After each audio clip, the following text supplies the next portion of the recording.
ஒரு வீட்டுக்குள்ளார வந்த உடனே மீன் தொட்டி வச்சிருக்கிறவங்க வீட்டுல வந்து பாத்தீங்கன்னா கண்டிப்பா செல்வ செழிப்பு அப்படிங்கிறது ஏற்படும்.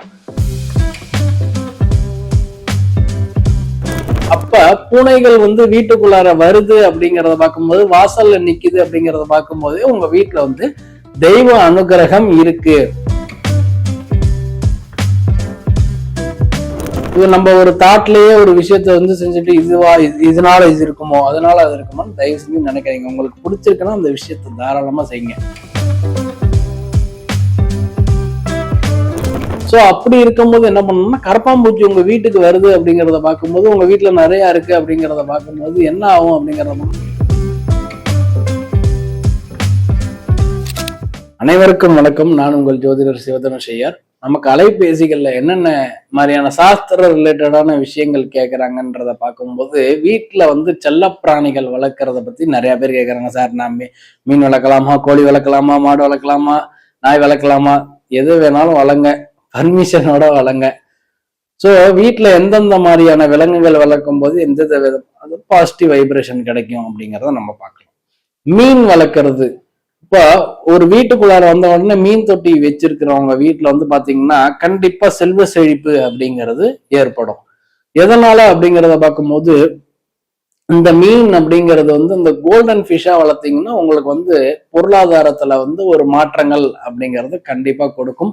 எங்க வச்சு வளர்க்கலாம்னா, வீட்டினுடைய ஹால்ல தான் வந்து மீன் தொட்டியை வச்சு வளர்க்கணும். இந்த மாதிரி வச்சு வளர்க்கும் போது பொருளாதாரம் சார்ந்த விஷயங்கள் பிளஸ் ஒரு பாசிட்டிவிட்டி நமக்குள்ளார இருந்துகிட்டே இருக்கும். ஒண்ணு. ரெண்டாவது விஷயம் அப்படிங்கறது வந்து பார்த்தோம்னா, கருப்பு கலர்ல இல்லாத பூனைகளை வந்து வீட்டுல வளர்க்கிறவங்க வளர்க்கலாம்.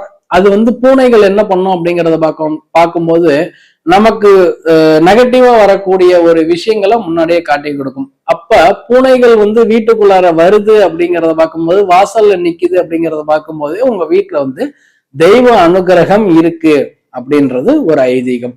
அதே போல நிறைய பேர் வந்து மூணாவது விஷயம் வந்து என்னன்றத, நாய் வளர்க்கலாமா சார் அப்படின்னு கேக்குறீங்க. தாராளமா நாய்ங்கிறது வீட்டுல வளர்க்கலாம். நாய் வளர்த்தால் நமக்கு வந்து எந்த விதமான பிரச்சனையும் கிடையாது. அது வந்து நமக்கு ஒரு ப்ரொடெக்ஷனை கொடுக்கும். சோ அதனால வந்து நாய் வளர்க்கலாம், மீன் வளர்க்கலாம், பூனைகள் வளர்க்கறதெல்லாம் வளர்க்கலாம். பெட்ஸ் வளர்க்கறதுனாலும் இந்த லவ் பேர்ட்ஸ் இது மாதிரியான விஷயங்கள் வளர்க்கும் போதும் வளர்க்கலாம். அதெல்லாம் வந்து எந்த விதமான தவறுதலும் கிடையாது. சோ அதனால வளர்க்குறவங்க தாராளமா வளங்க. இது நம்ம ஒரு தாட்லயே ஒரு விஷயத்த வந்து செஞ்சுட்டு இதனால இது இருக்குமோ அதனால அது இருக்குமோ தயவு செஞ்சு நினைக்கிறீங்க. உங்களுக்கு பிடிச்சிருக்குன்னா அந்த விஷயத்த தாராளமா செய்யுங்க. சோ அப்ப நாய் வளர்க்கறதுனால என்ன ஆகும் அப்படிங்கிறத பார்க்கும்போது, நாய் வளர்த்தாலும் அது வந்து செய்வினை சம்பந்தப்பட்ட குற்றங்களை கண்டுபிடித்து தரும். சோ அதனால அதுவும் வளர்க்கலாம். பசுமாடெல்லாம் அதாவது வில்லேஜ்ல நிறைய பேர் வளர்ப்பாங்க, பார்த்திருக்கீங்களா? சோ அது மாதிரி பார்க்கும்போது பசுமாடெல்லாம் வீட்டுல வளர்க்கும் போது என்ன ஆகுங்கிறத பார்க்கும்போது, லட்சுமி கடாட்சம்ன்றது பரிபூர்ணமா நமக்கு கிடைக்கும். வசதி வாய்ப்பு இருக்கிறவங்க வீட்டுக்கு பின்னாடி பசுமாடை வளர்த்து பாருங்க. அதுவும் ஒரு விதமான செல்வ செழிப்பை கொடுக்கும். அதே போல வந்து வீட்டுல வந்து விஷ ஜந்துக்கள் நடக்கிறத பத்தி நிறைய பேர் கேக்குறீங்க. சார், கரப்பாம்பூச்சி எல்லாம் வருதுன்னு போன் பண்றீங்க.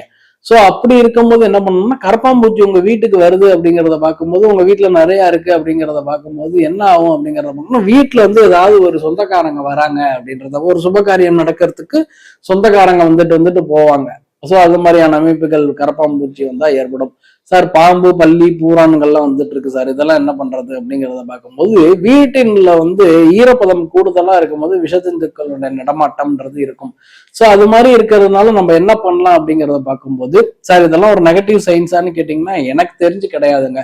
சோ அப்ப நீங்க என்ன பண்ணலாம் அப்படிங்கிறத பார்க்கும்போது, வீட்டுக்கு இந்த விஷஜந்துக்கள் அடிக்கடி வந்துட்டு போறதுக்கு வந்து நீங்க என்ன பண்ணலாம்னா, வீட்டினுடைய நிலவாசல்ல ஒரு சின்ன பவுல், கிளாஸ் பவுலா இருக்கலாம், ஒரு காப்பர் பவுல்ல வந்து ஒரு கைப்பிடி அளவு பச்சை கற்பூரத்தை கொட்டி வைங்க.